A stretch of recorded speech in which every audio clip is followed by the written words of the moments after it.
Hi, welcome to teachers academy. Welcome to Kanigiri.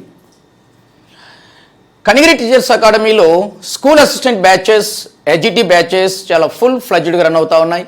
దాంట్లో school assistant batch తీసుకుంటే mathematics, physical science, biological science, social studies batches అన్నీ కూడా చాలా చక్కగా రన్ అవుతున్నాయని చెప్పడానికి మేము సంతోషిస్తూ ఉన్నాం. దీంట్లో స్కూల్ అసిస్టెంట్ బయాలజికల్ సైన్స్ని తీసుకుంటే ఇక్కడ రఫ్ ఆడిస్తున్నారు మా వాళ్ళు. స్కూల్ అసిస్టెంట్ బ్యాచ్లో దాదాపుగా 50-60 మంది వరకు విద్యార్థులు ఉన్నారు. వాళ్ళందరూ కూడా ఉదయం నుంచి సాయంత్రం వరకు క్లాసెస్ వింటారు. క్లాసెస్ విన్న తర్వాత స్టడీ అవర్స్లో స్టడీకి కూర్చుంటారు. మళ్ళీ ఎర్లీ మార్నింగ్ ఈరోజు జరిగినటువంటి చాప్టర్ మీద ఎర్లీ మార్నింగ్ ఎగ్జామ్ రాస్తారు. ఆ ఎగ్జామ్ దాదాపుగా 1 అవర్ ఉంటుంది. ఆ ఎగ్జామ్ రాయాలి అంటే సత్తా ఉండాలి. ఆ ఎగ్జామ్ రాసేటువంటి సత్తా కనిగిరి టీచర్స్ అకాడమీ స్టూడెంట్స్కి ఉంటుంది. చూడండి, అందరు కూర్చున్నారు, చాలా చక్కగా ఎగ్జామినేషన్ పేపర్ రాస్తూ ఉన్నారు. ఎగ్జామినేషన్ పేపర్ చాలా టఫ్గా ఉంటుంది. మేము ప్రిపేర్ చేసేటువంటి ఎగ్జామినేషన్స్ పేపర్ చాలా టఫ్గా ఉంటాయి. ఈ టఫ్గా ఉండేటువంటి ఎగ్జామినేషన్ పేపర్స్ను కూడా మీరు కూడా చేయగలిగితే రేపు అక్కడ డిఎస్సిలో సులభంగా కంటెంట్ విభాగాన్ని సులభంగా బ్లాస్ట్ చేయడానికి అవకాశం ఉంటుంది. Yes, come to that point. ఇప్పుడు విషయం ఏమిటి అంటే, స్కూల్ అసిస్టెంట్ కంటెంట్ మనం ఎలా చదవాలి? 6th క్లాస్ నుంచి 10th క్లాస్ వరకు అన్ని పాఠ్యాంశాలను ఖచ్చితంగా చదవాల్సిందే. అది ఆల్రెడీ మీరందరూ టెట్లో చదివేశారు. మరి స్కూల్ అసిస్టెంట్కు సంబంధించి అతి కష్టమైనటువంటి సబ్జెక్ట్స్ ఇంటర్మీడియట్లో బాటనీ ఉంటుంది, జువాలజీ ఉంటుంది. దాంట్లో first year botany, second year botany, first year zoology, second year zoology 4 books చదవాలి. ఒక్కొక్క బుక్ నుంచి కనీసం 5 మార్కులు వస్తాయి. 4 5 20 మార్కులు ఉంటాయి. మరి ఇంటర్మీడియట్ టెక్స్ట్ బుక్లో అన్ని చాప్టర్స్ చదవాలా లేదా కొన్ని చాప్టర్స్ మీదనే కాన్సన్ట్రేషన్ చేయాలా అని చాలామంది అభ్యర్థులకు ఎంతో కొంత డైలమాలో ఉంటారు. ఇప్పటికే చాలామంది చాలా వీడియోస్ చేశారు ఇంటర్మీడియట్లో ఏం చదవాలి, ఏం చదవకూడదని. సో నేను కూడా ఇంటర్మీడియట్లో ఏం చదవాలో, ఏం చదవకూడదో నేను కూడా మీకు నేర్పిస్తా.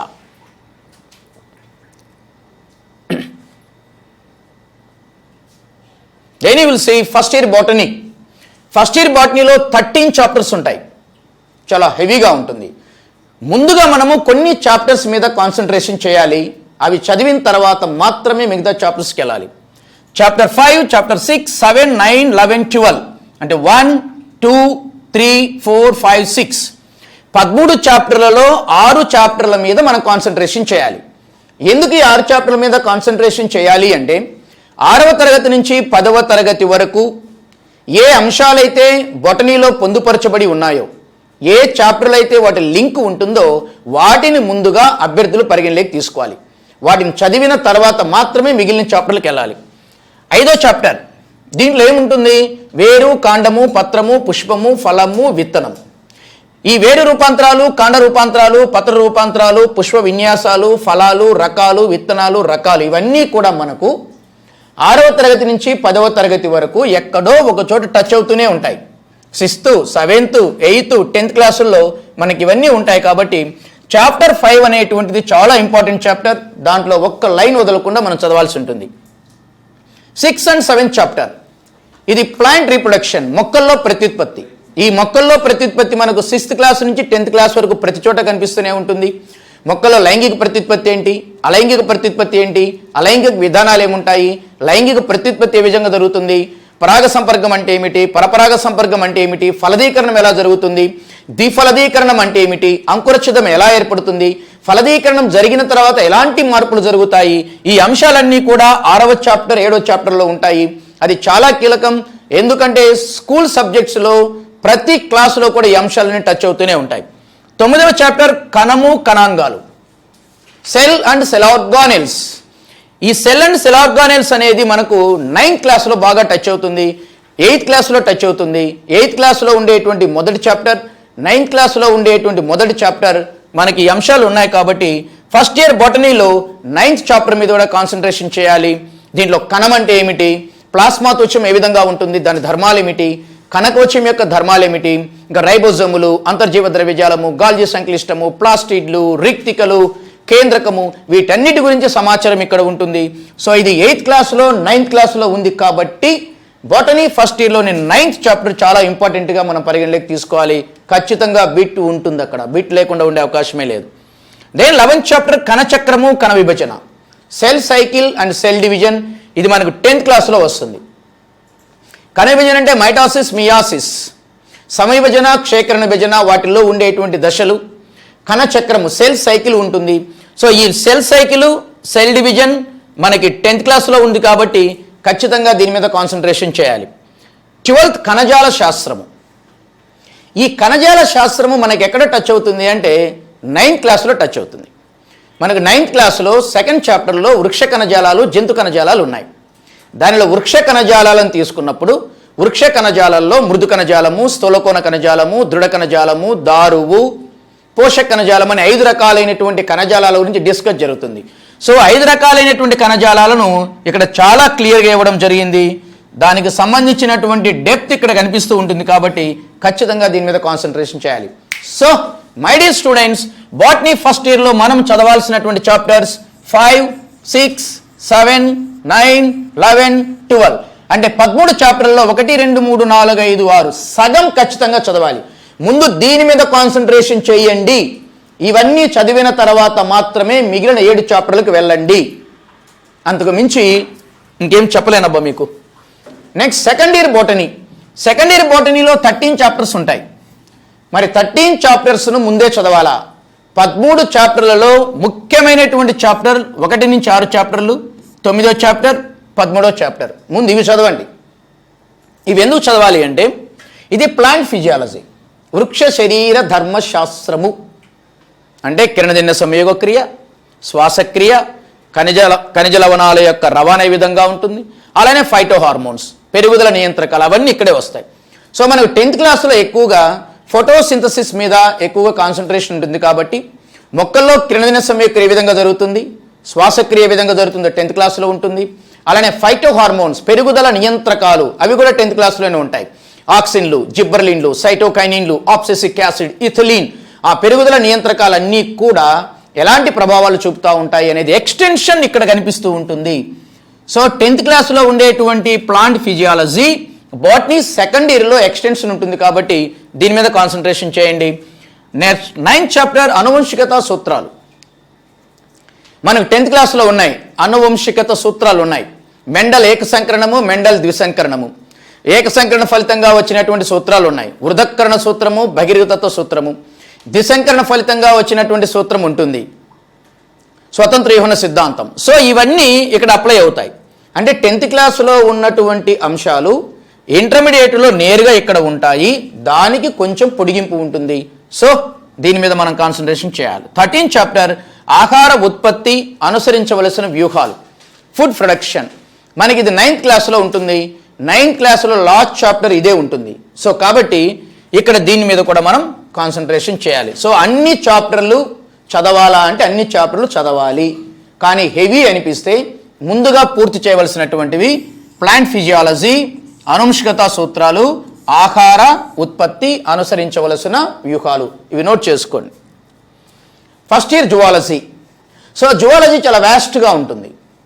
దీనిలో ఫస్ట్ ఇయర్ జువాలజీలో మొత్తం 8 యూనిట్లు ఉంటాయి. 8 యూనిట్స్ చదవాలా? ముందుగా వేటి మీద కాన్సన్ట్రేషన్ చేయాలి? ఫస్ట్ యూనిట్, దీనిలో ద్వినామీకరణం ఉంటుంది, బయోడైవర్సిటీ ఉంటుంది. మనకి 8th క్లాస్లో బయోడైవర్సిటీ ఉంది. 8th క్లాస్లో సెమిస్టర్ 2లో మొక్కలు, జంతువుల సంరక్షణ ఉంటుంది. మొక్కలు, జంతువుల సంరక్షణ అంటే బయోడైవర్సిటీనే. సో అక్కడ బయోడైవర్సిటీ ఉంది కాబట్టి ఖచ్చితంగా మనం బయోడైవర్సిటీ మీద కాన్సన్ట్రేషన్ చేయాలి. ఇంటర్మీడియట్ ఫస్ట్ ఇయర్ జువాలజీలో ఉండేటువంటి బయోడైవర్సిటీ అంశాలను చదవండి. 6th యూనిట్ పరాన్నజీవులు, పొగాకు, డ్రగ్స్. అంటే దీనిలో కొన్ని రకాలైనటువంటి పరాన్నజీవుల గురించి ఇచ్చారు.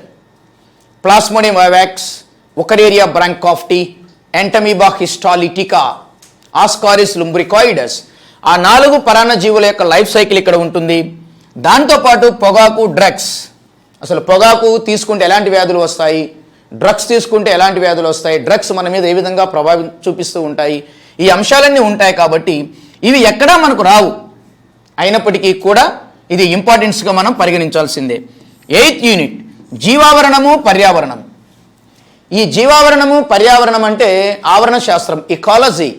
ఇకాలజీ మనకు 10th క్లాస్లో వస్తుంది. ఆహారపు గొలుసు అంటే ఏమిటి, ఆహారపు జాలకం అంటే ఏమిటి, ఆహార పిరమిడ్స్ ఏంటి, శక్తి పిరమిడు, జీవద్రవ్యరాశి పిరమిడు, సంఖ్యా pyramid, food chain, food web, అవన్నీ ఇక్కడ టచ్ అవుతాయి. అంటే 10వ తరగతిలో ఉండేటువంటి అంశాలకు ఎక్స్టెన్షన్గా ఇక్కడ వస్తూ ఉంటాయి. సో ఈ చాప్టర్ మీద మనం దృష్టి పెట్టాలి. సో 8 యూనిట్స్లో ముందుగా ఫస్ట్ యూనిట్ పూర్తి చేయాలి, 6th యూనిట్ పూర్తి చేయాలి, 8th యూనిట్ పూర్తి చేయాలి. ఈ అంశాలను నేర్చుకున్న తర్వాత మిగిలిన అంశాల మీద కూడా దృష్టి పెట్టవలసి ఉంటుంది. సో సెకండ్ ఇయర్ జువాలజీలో మొత్తం చదవాల్సిందే. ఎందుకంటే 10వ తరగతిలో ఉండేటువంటి అన్ని చాప్టర్స్ సెకండ్ ఇయర్ జువాలజీలో ఉంటాయి, తప్పదు. సో దీనిలో 8 యూనిట్స్ ఉన్నాయి, 8 యూనిట్లు చదవాల్సిందే. సో టోటల్గా స్కూల్ అసిస్టెంట్ బయాలజీకి ప్రిపేర్ అవుతున్నటువంటి అభ్యర్థులు అన్ని చాప్టర్లు, ఒక్క చాప్టర్ కూడా వదలకుండా చదవవలసినటువంటిది సెకండ్ ఇయర్ జువాలజీ. నువ్వు దేంట్లో ఏం వదిలినా సెకండ్ ఇయర్ జువాలజీలో వదలడానికే లేదు. ఎందుకు లేదు అంటే 1వ యూనిట్ నుంచి 5వ యూనిట్ వరకు వ్యవస్థలు ఉంటాయి. జీర్ణ వ్యవస్థ, శ్వాస వ్యవస్థ, రక్త ప్రసరణ వ్యవస్థ, ప్రత్యుత్పత్తి వ్యవస్థ, నాడీ వ్యవస్థ, అంతఃస్రావిక వ్యవస్థ, ఈ వ్యవస్థలన్నీ కూడా మనకు 10th క్లాస్లో ఉన్నాయి. So there is no chance. జన్యుశాస్త్రము, జెనెటిక్స్ కూడా 10th క్లాస్లో ఉంది. మెండల్ చేసినటువంటి బఠానీ మొక్క మీద ప్రయోగాలు, ఏకసంకరణ ప్రయోగాలు, ద్విసంకరణ ప్రయోగాలు, ఏకసంకరణ సూత్రాలు, ద్విసంకరణ సూత్రాలు, సమయుగ్మజం ఏంటి, విస్మయుగ్మజం ఏంటి, బహిర్గతత్వము, అంతర్గతము, సో జన్యురూప నిష్పత్తులు, దృశ్యరూప నిష్పత్తులు, ఇవన్నీ ఇక్కడ టచ్ అవుతాయి. సో కాబట్టి తప్పదు. జీవ పరిణామం కూడా 10th క్లాస్లో ఉంది. లామార్క్ చెప్పినటువంటి సిద్ధాంతాలు, లామార్కినిజం, డార్వినిజం, ప్రకృతి వర్ణ సిద్ధాంతము, మనుడ కోసం పోరాటం, గ్యాలాపాగస్ దీవుల్లో పించి పక్షుల మీద జరిగినటువంటి ప్రయోగాలు, డార్విన్ రచించినటువంటి గ్రంథాలు, జీవ పరిణామ శాస్త్ర నిదర్శనాలు, అవన్నీ మనకు 10th క్లాసులో ఏమైతే ఉన్నాయో అవన్నీ మళ్ళీ ఇక్కడ టచ్ అవుతాయి. సో జీవ పరిణామ శాస్త్రాన్ని కూడా చదవాలి.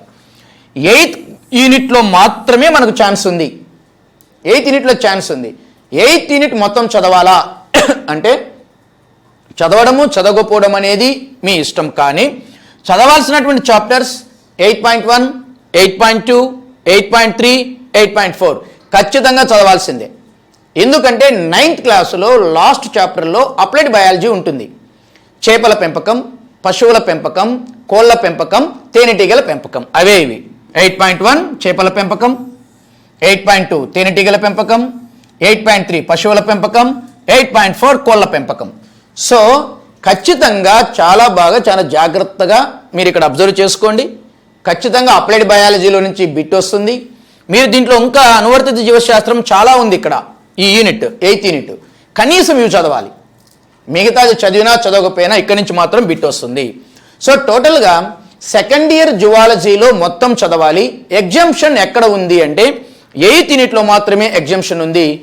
ఈ 8.1, 8.2, 8.3, 8.4 చదివి అవకాశం ఉంటే మిగతాది కూడా చదవండి. సో మనం చేయవలసినటువంటి పని అది. ముందుగా ఒక అభ్యర్థి విజయాన్ని సాధించాలి అంటే పుస్తకం ముందేసుకొని అన్నీ చదివితే కుదరదు. ముందు ఏవి చదవాలో డిసైడ్ చేసుకోండి. అవి పూర్తయిన తర్వాత మాత్రమే మిగతా చదవండి. ఎందుకు అంటే ఇప్పుడు నేను ఏవైతే చాప్టర్లు చెప్పానో ఆ చాప్టర్స్లో సగం వరకు బిట్లు రావడానికి అవకాశం ఉంటుంది. సో ముందు ఇవి చదవండి, తర్వాత మిగిలిన చదవండి. So Kanigiri teachers academy biological సైన్స్కు పెద్ద బ్రేక్ ఇవ్వబోతా ఉంది. సో కనిగిరి టీచర్స్ అకాడమీకి రండి, బయాలజికల్ సైన్స్ కోచింగ్లో చేరండి. డైలీ స్టడీ అవర్స్ ఉంటాయి, డైలీ ఎగ్జామ్స్ ఉంటాయి. 30 రోజుల్లోనే within 30 days biological science box బద్దలు కొడతాం. Good night.